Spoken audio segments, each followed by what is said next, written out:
All right, for all of you in the province who have no idea who the MHA is for Trinity North, all right, I'm going to tell you, it's Ross Wiseman.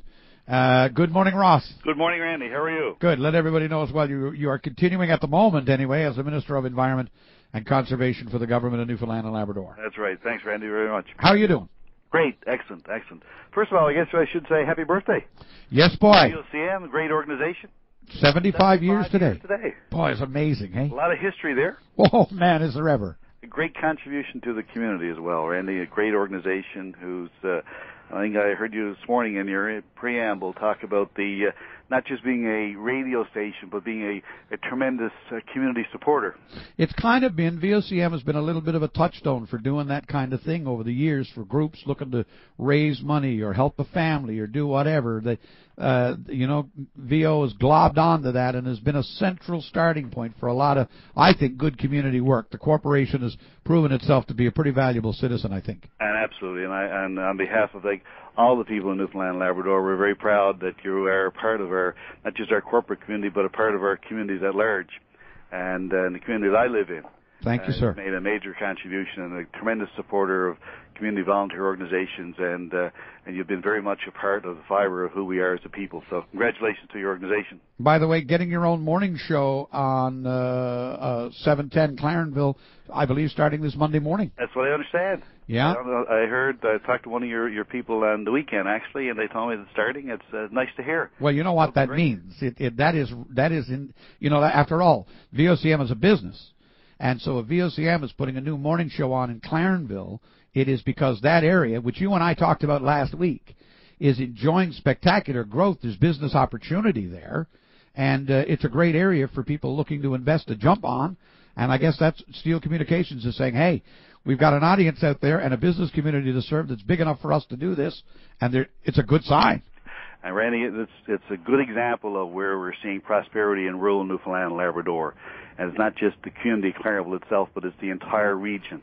Oh yeah, this ripples through prosperity. Ripples through everywhere. Absolutely, absolutely. So, it's again, as I said, an example of where prosperity does exist in rural Newfoundland and Labrador, and that's just one good example. You have the community of Clarenville. Yes, as you drive through, you see a lot of activity, but if you take a drive around within a 45-minute radius of that entire area, the community of Clarenville, you'll see that same kind of prosperity, same kind of growth, new houses being built. In fact, there's a fish plant in Hickman's Harbor on Random Island who's bringing people from the Burin Peninsula and bringing people from central Newfoundland to keep the plant open. And yet we look at a plant like the big OCI plant in Marystown and shake our heads. And the owner, for example, has a number of cabins built to accommodate seasonal workers who he's bringing in to operate that plant. So what makes it possible for him to do that, like I said, compared to OCI? Is it the species they're processing? Is it a different structure? It's a multi-species plant. It's a family-owned business. It's established by the current owner's father many, many years ago, and it's grown to be what it is now. I think they have a couple of other smaller feeder plants around the province, and they have, I think last year he told me there's a little over 300 T4s they issued. Wow, that's pretty good, eh? And that's down on Random Island, a small community, 600 or 700 people, employing large numbers of people and having to bring people in from outside the area because the area has that kind of employment level that he can't find workers locally to operate that plant. So when I say that the entire region is experiencing that kind of tremendous growth and prosperity, and we get tourism on the Bonavista Peninsula, and it's just a wonderful place in the province to live. It's a wonderful example of how a diverse economy can continue to grow and rural Newfoundland and Labrador can continue to prosper. When you talk about labor market, for example, in this context, and labor movement, how big a region does Clarenville serve? As far as certainly Arnold's Cove to the east. You got Bonavista. There's people from Glovertown. To Glovertown. Will move in that. You got roughly 25 to 27,000 people. 25 to 27,000 people in that region. And they primarily feed into the central area of Clarenville for services and goods. Well, Clarenville primarily, and then there's a service piece outside of the community of Clarenville itself, but the dominant service center would be Clarenville. I would have thought the numbers would be higher, to be honest with you, that there'd be more than 27 or 28 or 30,000, but Okay, I see that. And, of course, the biggest thing then for you as an MHA has got to be the reality of road work. Transportation, keeping all of that connected is what keeps Clarenville booming. And Absolutely. so you got to start spreading a lot of pavement, man. Well, it is a lot of road network in that region, and we've been very successful in recent years of making sure that the main arteries, the Route 230 tour connecting the Buena Vista Peninsula, the Trans-Canada Highway corridor that runs through that area, had seen significant investments in the last few years, and much has been done also in the roads connecting communities, but much more is to be done. One of the things about governance, as I've said many times, the job is never done. And there's always work to be done. You build on the successes that you've had, and success breeds other success. So outside of waiting for a phone call to find out whether you're still the Minister of Environment or the Minister of something else or the Minister of nothing, everybody has to wait for the Premier to make the call. While you're doing that, what is the biggest priority within your district that you would say, starting out this term in my district, I want to get the following done, and I'm looking for one big item. Say, this is the biggest thing I'd like to tackle right now as you know, in my district. Randy, there's three really things, and we've got an aging population that we need to respond to. We've got, because of the economic activity in the area and the number of young families moving in, obviously we need to look at supports for young families and seniors, critical piece. I mean, that talks about our social program and the kinds of home support programs we provide to seniors, child care services, educational services for our young families and children, because there's lots of employment opportunities and lots of opportunities for, successfully raising a family because of the quality of life that's there. But we need to provide supports both for the aging population and the new young families that are moving in. How do you deal with the issue of urbanizing? Because Clarenville and Shoal Harbor, I toured it a little while ago and talked about it on the radio here, the unbelievable growth and the tremendous, uptick in wealth. It's not that they're building homes, it's what they're building. And all of that has to represent people being drained, for the want of a word, out of our outports. I think Rex Murphy used the term in the National Post. People are evacuating the outports. How do we, do you as an MHA address that as a problem, or do you view it as an opportunity and you say, well, I'm not going to discourage people from moving into the center? Well, one of the things we witnessed, though, if you look at, and I said a moment ago that Clarenville was the service center, but if you took a drive outside of Clarenville and went down the Southwest Arm, one of the first communities you'll hit as you drive down that area would be Queen's Cove. And as you go out of what was traditionally Queen's Cove, there's been about 7 or 8 new houses constructed in the last 12 months. If you take a drive towards Random Island, as soon as you hit Random Island, there's 4 homes under construction today as we speak, just as you hit Random Island. If you continue to drive down through, you'll see other new home construction.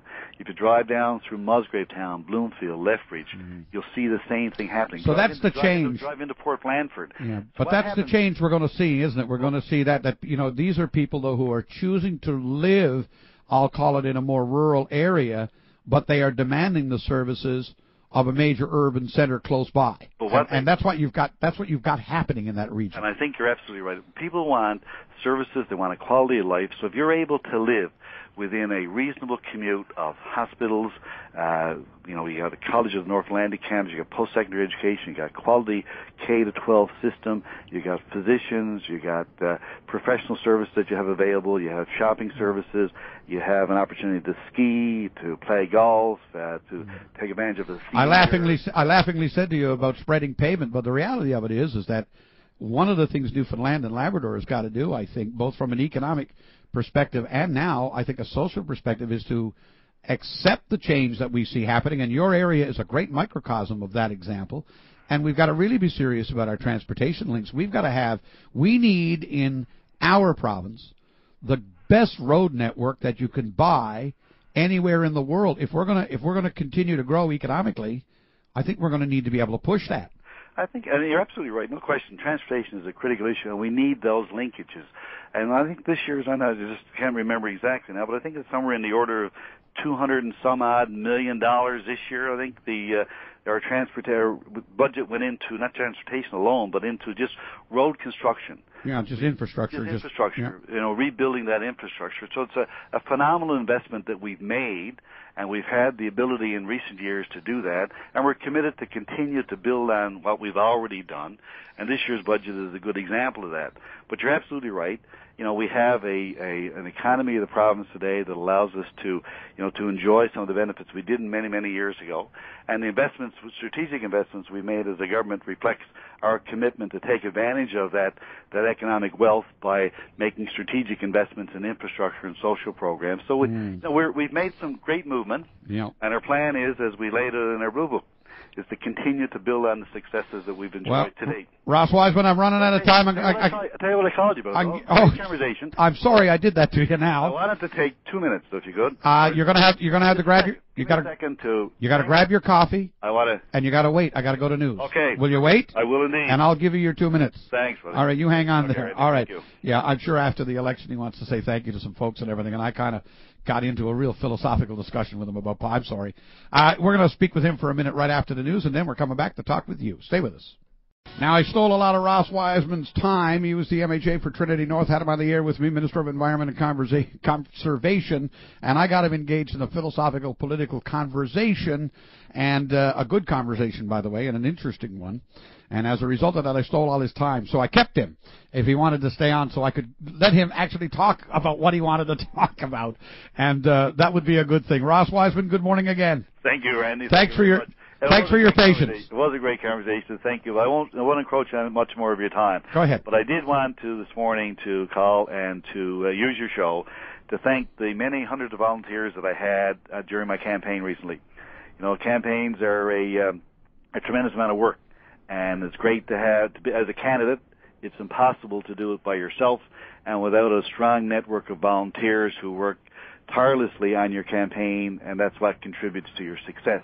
Mm-hmm. And I was very fortunate, in fact, had been very fortunate. This was my fourth election, and I've always been very fortunate to have a strong team of people who've been around me between elections, and the activity intensifies during a campaign. And a 21-day campaign, it takes a lot of work by a lot of people. And I want to take the opportunity of your show to thank the hundreds of volunteers that I had throughout Trinity North who worked on my campaign and made a big commitment of their time and energy to the success of my campaign and the success of our party's campaign provincially. Well, sir, you have done so. Now, you're waiting for a call from the Premier, right? Well, the Premier is, I am about to, in the coming days or weeks, will be making an announcement about the new cabinet, and he's going to get political on me now, guys. As an elected official, obviously, and as a person who's enjoyed being in cabinet, I look forward to continuing to have a role in our new government. How many ministries have you been in? This is my third. Third. Health and business, and now environment and conservation. Which one do you like the best? Well, they've all had their share challenges. They've all been enjoyable. They've been very different. So I've had a really broad perspective on three different departments, which has been helpful. Helps inform you as you, contribute to the conversation around the cabinet table. So they've all been enjoyable. They've each been unique and different.